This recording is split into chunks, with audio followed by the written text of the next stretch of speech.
대부분의 글들을 보면은 그 글은 대부분 기승전결 이런 구조로 이루어져 있습니다. 뭐 소설, 수필, 뭐 일종의 기사, 대부분의 글들은 그래서 도입이 있고 또 본론이 있고 그 다음에 결론이 있죠.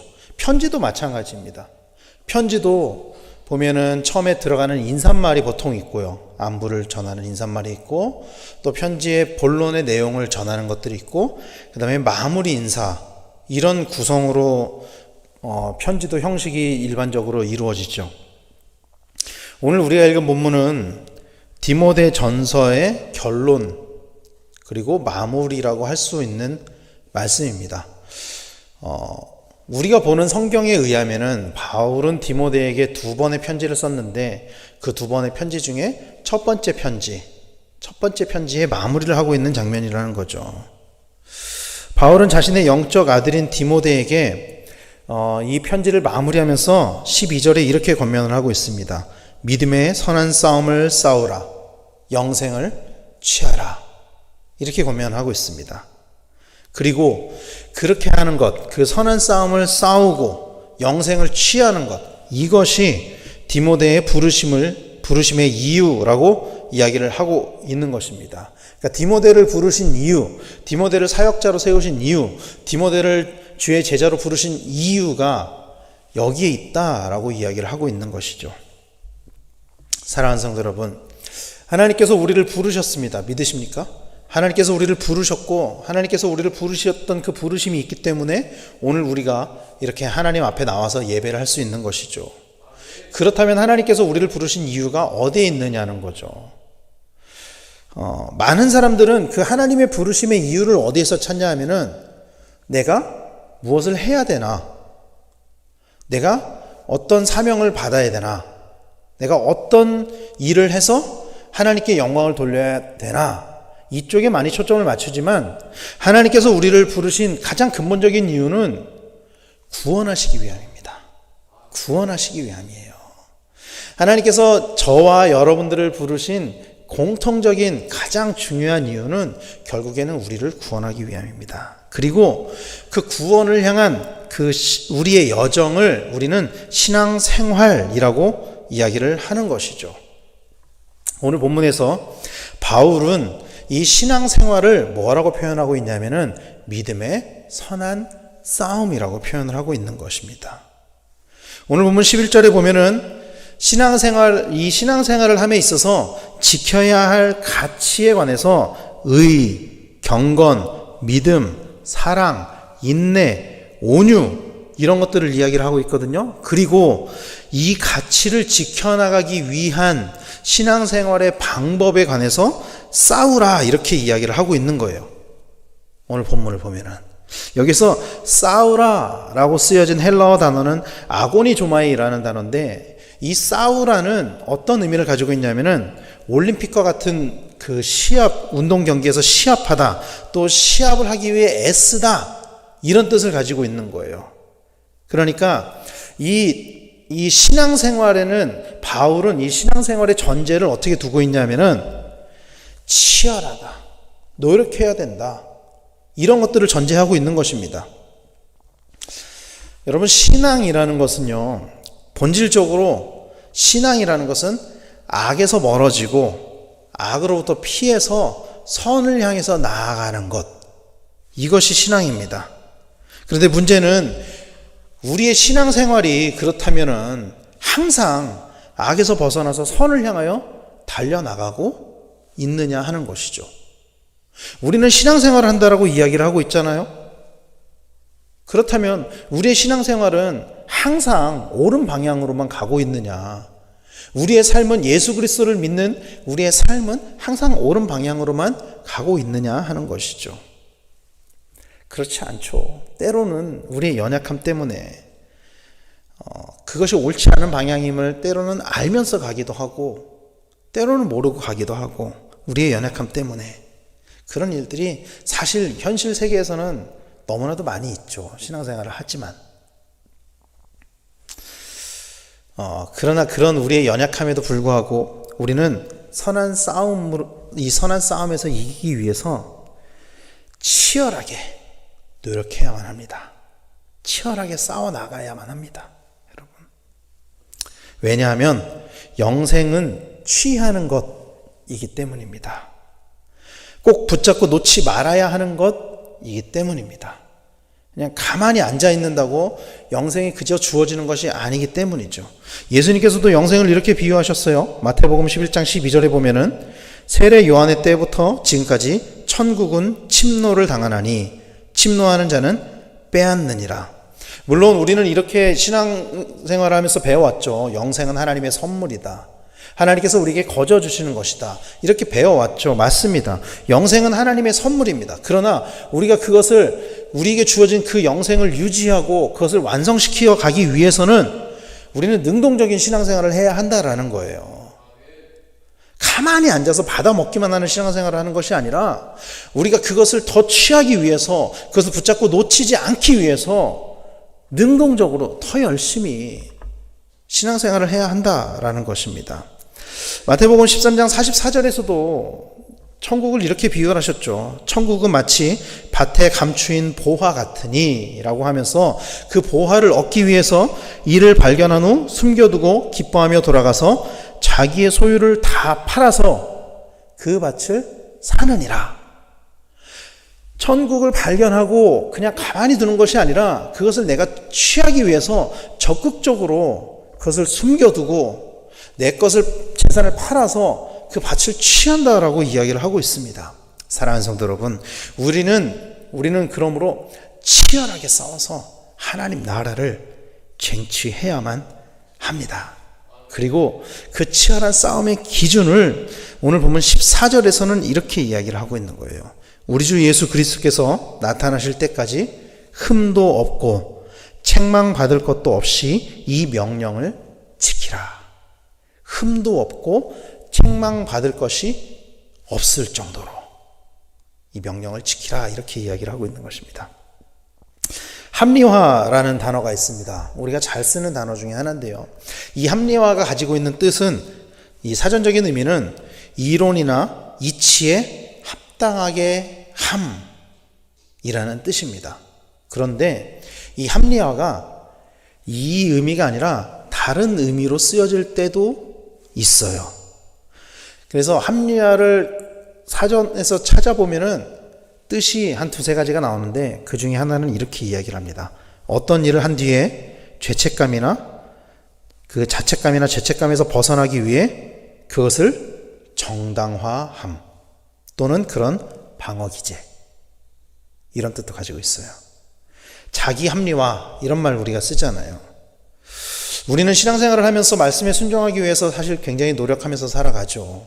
특히 이 새벽에 잠을 깨워서 하나님 앞에 나와서 예배를 드리고 또 온라인으로 각자의 처소에 있어서 예배를 드리는 우리 성도님들은 아마도 더 열심히 하나님 말씀 가운데 말씀대로 살아가기 위해서 노력을 할 거라고 저는 생각을 합니다. 그러나 때때로 우리는 그럼에도 불구하고 말씀대로 살아가지 못할 때가 있죠.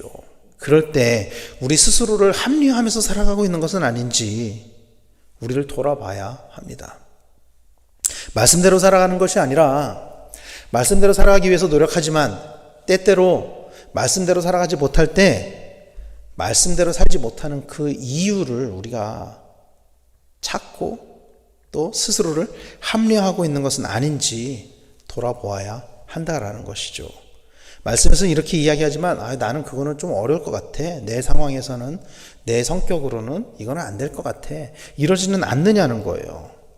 여러분, 예수님께서 승천하실 때 이렇게 말씀하셨습니다. 마태복음 28장 20절에 보면은 내가 너희에게 분부한 모든 것을 가르쳐 지키게 하라, 이렇게 이야기를 하셨습니다. 내가 너희에게 분부한 모든 것을 가르쳐 지키게 하라. 예수님은 제자들이 지켜야 할 것, 제자들이 가르쳐야 할 것을 분명하게 말씀하셨어요. 뭐였죠? 예수님께서 그들에게 가르친 것. 이것을 너희도 지키고 이것을 너희의 또 다른 제자들로 하여금 지키게 하라. 분명하게 명확하게 제안을 하셨죠. 마찬가지로 바울도 디모데에게 지켜야 할 것을 분명하게 이야기를 했습니다. 여러분, 신앙생활은 하나님이 허락하신 그 테두리 안에서 자유함을 누리는 것입니다.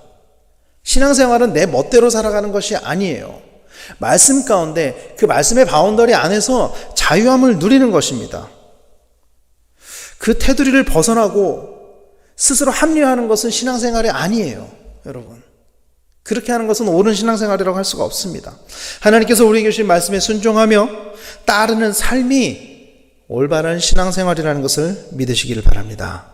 그래서 바울은 신앙생활을 함에 있어서 흠도 없고 책망받을 것이 없도록 명령들을 지키라 이렇게 권면을 하고 있는 것입니다.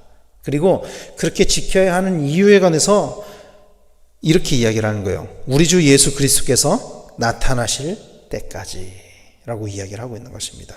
그날이 언제인지는 모르지만 반드시 예수님이 다시 오실 것이다, 이것을 전제하고 있는 것이죠. 언제인지는 모르겠지만 예수님 반드시 오실 거야. 그때까지 이렇게 신앙생활을 해야 해.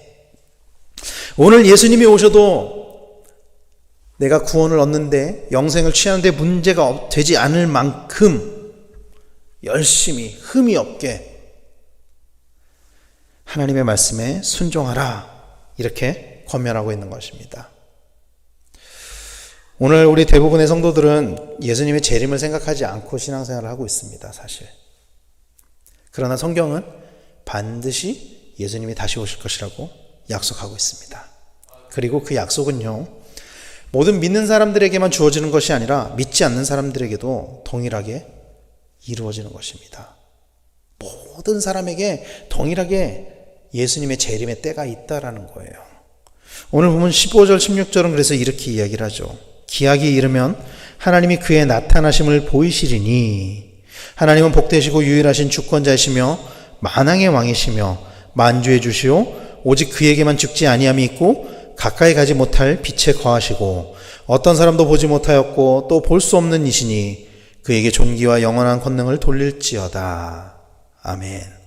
하나님이 그의 나타나심을 보이시리니 언제요? 기약이 이르면, 이렇게 이야기를 하고 있는 것입니다.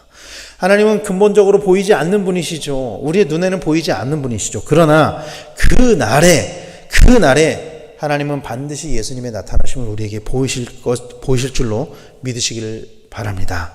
그때까지 우리는 믿음의 선한 싸움을 싸워서 이겨내야 하는 것이죠. 물론 우리는 디모데 시대에 예수님이 다시 오시지 않았다는 것을 알고 있습니다. 예수님께서 승천하실 때 곧 다시 오실 것이다, 이 세대가 가기 전에 그날이 올 것이다 말씀하셨지만, 그럼에도 불구하고 디모데 시대에 1세기를 지난 그 시대에 예수님이 다시 오시지 않았다는 것을 우리는 다 알고 있습니다. 그러나 1세기 그리스도인들의 믿음을 지켜주었던 가장 큰 힘 중에 하나가 무엇이었냐? 예수님이 다시 오실 것이다 라는 믿음이었다는 것을 우리는 기억해야만 합니다. 그날에 예수님이 다시 오시지는 않으셨지만, 그러나 그 시대를 살았던 성도들은 예수님이 다시 오실 것이다 라는 믿음을 붙잡고 살았다는 것을 우리는 기억해야만 한다는 것입니다. 그날이 언제인지는 아무도 모릅니다. 그들도 몰랐고요, 우리도 모릅니다. 그래서 바울은 오늘 예수님이 오실 것처럼 치열하게 싸우라, 이렇게 권면하고 있는 거예요. 그날이 오늘이 될 수도 있기 때문에, 언제인지 모르기 때문에. 그러면서 오늘 오시지 않더라도 장래의 우리의 삶이, 결국에는 우리의 삶이 오늘 예수님이 다시 오시지 않는다고 하더라도 하나님 나라의 상급을 위해서 살아야 된다라고 이후에 디모데에게 권면하고 있는 것입니다. 오늘 본문의 마지막 부분에 보면은요, 부한 자들에 대한 권면으로 마무리를 하고 있거든요. 부자들에 대한 권면으로 마무리를 하고 있거든요. 그들을 향하여 바울은 재물에 소망을 두지 말라, 이렇게 권면을 하고 있습니다. 재물에 소망을 두지 말라. 오히려 재물을 사용해서 선을 행하고 선한 사업을 많이 하고 나누기를 좋아하는 너그러운 자가 되도록 해라, 그렇게 이야기를 하고 있습니다. 그러면서 그렇게 해야 하는 그 이유를 19절에서는 이렇게 이야기를 해요. 19절 말씀은 이렇게 이야기합니다. 이것이 장래에 자기를 위하여 좋은 터를 쌓아 참된 생명을 취하는 것이니라, 이렇게 이야기를 하고 있습니다. 오늘 예수님이 오시지 않더라도 우리의 가치관을 이 땅에 두는 것이 아니라 영원한 하나님 나라에 두어야 한다, 그런 이야기를 하고 있는 것이죠. 예수님께서도 이렇게 말씀하셨습니다. 마태복음 6장 19절 20절 말씀에 너희를 위하여 보물을 땅에 쌓아두지 말라. 거기는 좀과 동록이 해하며 도둑이 구멍을 뚫고 도둑질하느니라. 오직 너희를 위하여 보물을 하늘에 쌓아두라. 거기는 좀이나 동록이 해하지 못하며 도둑이 구멍을 뚫지도 못하고 도둑질도 못하느니라. 사랑하는 성도 여러분, 우리가 보물을 쌓아야 할 곳은 이 땅이 아닙니다. 오직 하나님 나라에 보물을 쌓아두어야 한다라는 것을 믿으시길 바랍니다. 그리고 그것이 누가복음에서 이야기하는 반석 위에 집을 세우는 것이죠. 반석 위에 집을 세우는 것이죠. 누가복음 6장 48절 49절에 보면은 집을 짓되 깊이 파고 주추를 반석 위에 놓은 사람과 같으니 라고 하면서 그 반석 위에 지은 집에 관해서 이야기를 하고 있거든요. 사랑하는 성도 여러분, 1세기의 디모데 또 1세기를 살아갔던 성도들은요, 상당히 어려운 환경 가운데서 신앙생활을 했습니다.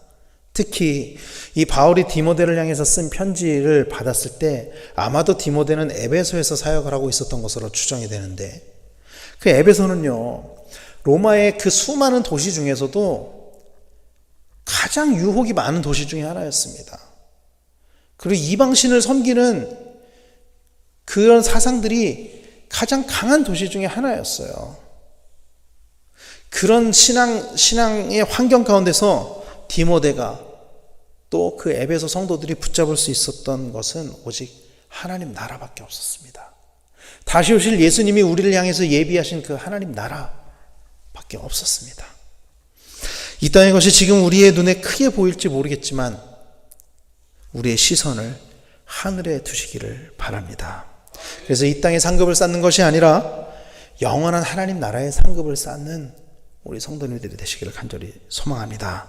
먼 훗날 우리가 하나님 앞에 섰을 때, 아니 그 이전에 오늘이라도 예수님이 다시 오실 그때에 그래서 칭찬받고 영원한 구원의 나라로 인도함을 받는 우리 모두가 되기를 간절히 소망합니다.